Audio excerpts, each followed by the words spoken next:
உருவானது காற்றழுத்த தாழ்வு பகுதி. தமிழகத்தில் எங்கெல்லாம் மழை பெய்யும், தமிழகத்தில் எங்கெல்லாம் விடுமுறை என்பதை தெளிவாக பார்க்கலாம். வங்கக்கடல் புதிய காற்றழுத்த தாழ்வு பகுதி உருவாகியுள்ளது. இதன் காரணமாக சென்னை உட்பட வட மாவட்டங்களில் இன்று முதல் 3 நாட்களுக்கு கனமழை பெய்ய வாய்ப்பிருப்பதாக சென்னை வானிலை ஆய்வு மையம் எச்சரிக்கை விடுத்துள்ளது. அதற்காண்டி ஆரஞ்சு நிறம் மற்றும் மஞ்சள் நிற எச்சரிக்கையுமே விடுக்கப்பட்டுள்ளது.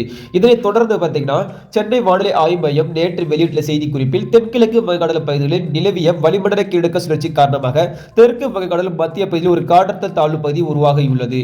இது அடுத்த 2 நாட்களுக்கு மேலும் வலுப்பெற்று மேற்கு மற்றும் வடமேற்கு திசையில் நகர்ந்து தமிழக கடலோர பகுதிகளை நோக்கி நகரக்கூடும். இதன் காரணமாக இன்று முதல் 22ஆம் தேதி வரை தமிழகத்தில் பல்வேறு மாவட்டங்களில் பரவலாக மழை பெய்யும். குறிப்பாக இன்று செங்கல்பட்டு, விழுப்புரம், கடலூர், மயிலாடுதுறை, அதனைத் தொடர்ந்து புதுச்சேரி, சென்னை, திருவள்ளூர், காஞ்சிபுரம், திருவாரூர், நாகப்பட்டினம் மாவட்டங்கள் மற்றும் காரைக்கால் பகுதிகளில் கன முதல் மிக கனமழை பெய்ய வாய்ப்புள்ளது. நாளை சென்னை, திருவள்ளூர், செங்கல்பட்டு, காஞ்சிபுரம், கடலூர், விழுப்புரம், அதனைத் தொடர்ந்து புதுச்சேரி, ராணிப்பேட்டை, திருவண்ணாமலை, கள்ளக்குறிச்சி, வேலூர், அரியலூர், மயிலாடுதுறை மாவட்டங்களிலும் காரைக்காலிலும் ஒரு சில இடங்களில் கன முதல் மிக கனமழை பெய்ய வாய்ப்புள்ளது. குறிப்பாக இன்று இந்த 3 மாவட்டங்கள் ஆரஞ்சு நிற எச்சரிக்கை விடுக்கப்பட்டுள்ளது. அதில் செங்கல்பட்டு, விழுப்புரம், கடலூர், மயிலாடுதுறை இந்த மாவட்டங்களில் மிக கனமழை பெய்ய இருப்பதால் இதற்கென ஆரஞ்சு நிற எச்சரிக்கை விடுக்கப்பட்டுள்ளது.